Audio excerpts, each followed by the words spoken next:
दो टाइप्स होते हैं। पहली होती है ड्राई कफ मतलब कि सूखी खांसी, दूसरी होती है वेट कफ मतलब कि गीली खांसी या बलगम वाली खांसी। अगर देखिए बलगम का कलर वाइट होता है मतलब कि सफेद होता है, तो इसका मतलब होता है जनरली पेशेंट को एलर्जी है या वायरल इन्फेक्शन हुआ है।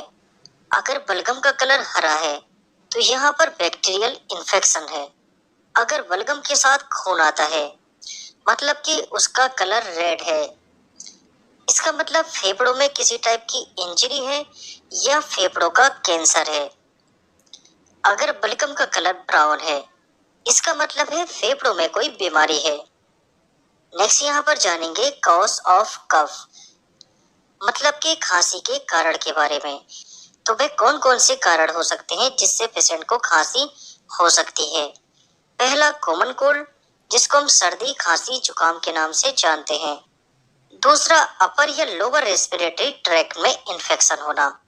नेक्स्ट एलर्जिक रिनाइटिस, अगर देखिए किसी एलर्जेंस के कारण रिनाइटिस हुआ है मतलब कि नोज में इन्फ्लामेशन हुआ है, तो इसके कारण भी कफ मतलब कि खांसी हो सकती है। या ऐसे पर्सन जो स्मोकिंग करते हैं मतलब कि धूम्रपान करते हैं। या क्रोनिक ब्रोंकाइटिस, क्रोनिक मतलब कि लंबे समय से, और ब्रोंकाइटिस मतलब कि ब्रोंकस में इन्फ्लामेशन। अगर किसी भी शब्द के अंत में आइटिस शब्द आ जाता है, उसका मतलब होता है इन्फ्लामेशन। तो ब्रोंकस के अंदर इन्फ्लामेशन को हम ब्रोंकाइटिस के नाम से जानते हैं। नेक्स्ट आता है पल्मोनरी ट्यूबरक्लोसिस।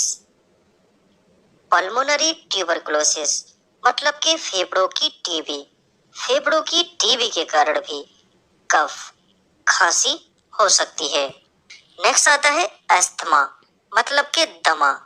दमे के कारण भी खांसी हो सकती है। इसके अलावा गैस्ट्रोइसोफेजियल रिफ्लेक्स मतलब कि स्टमक का कंटेंट इसोफेगस में बैक हो जाना कहलाता है गैस्ट्रोइसोफेजियल रिफ्लेक्स। और नेक्स्ट आता है निमोनिया। तो निमोनिया के कारण भी खांसी हो सकती है। तो ये थे खांसी के कुछ कारण। नेक्स्ट जान लेते हैं कफ सिरप में कौन कौन सी मेडिसिन होती हैं। कफ सिरप के अंदर डेक्स्ट्रोमिथोर्फेन। तो ये डेक्स्ट्रोमिथोर्फेन ये क्या करता है, ये ब्रेन में कफ सेंटर को सप्रेस करता है।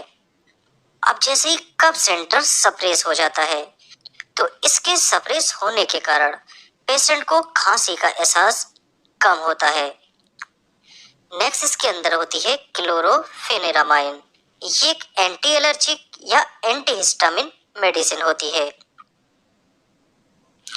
ये बहती नाक मतलब कि रनी नोज और वाटरी आईज और स्नीजिंग मतलब कि छींक को ये कम करती है। और नेक्स्ट इसमें होता है सल्ब्यूटामोल या लीवोसल्ब्यूटामोल। जैसे कि यहाँ पर एस्थालिन में सल्ब्यूटामोल दे रखा है। तो सल्ब्यूटामोल या लीवोसल्ब्यूटामोल का क्या काम होता है, ये ब्रोंकोडायलेटर की तरह काम करती है।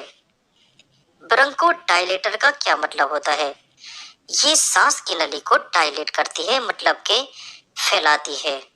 इसके अलावा इसमें होता है एम्ब्रोक्सोल। एम्ब्रोक्सोल का क्या काम होता है, ये म्यूकोलिटिक की तरह काम करती है। म्यूकोलिटिक का क्या मतलब होता है, यहाँ पर देखिए दो टर्म है, पहला है म्यूको, दूसरा है लिटिक। म्यूको मतलब होता है म्यूकस और लिटिक का मतलब होता है तोड़ देना। एम्ब्रोक्सोल म्यूकस को ब्रेक करता है मतलब के तोड़ देता है। तो अगर देखिए सांस की नली में कहीं म्यूकस है तो ये इसको ब्रेक करने का काम करता है। नेक्स्ट मेडिसिन आती है गॉइफेंसिन। गॉइफेंसिन का क्या काम होता है, गॉइफेंसिन म्यूकस को बाहर निकालने का काम करती है। तो ये म्यूकस को सांस की नली के द्वारा बाहर करने का काम करती है। तो मोस्टली सिरप्स में ये सारी मेडिसिन देखने को मिलती हैं। अब पेशेंट को नीड के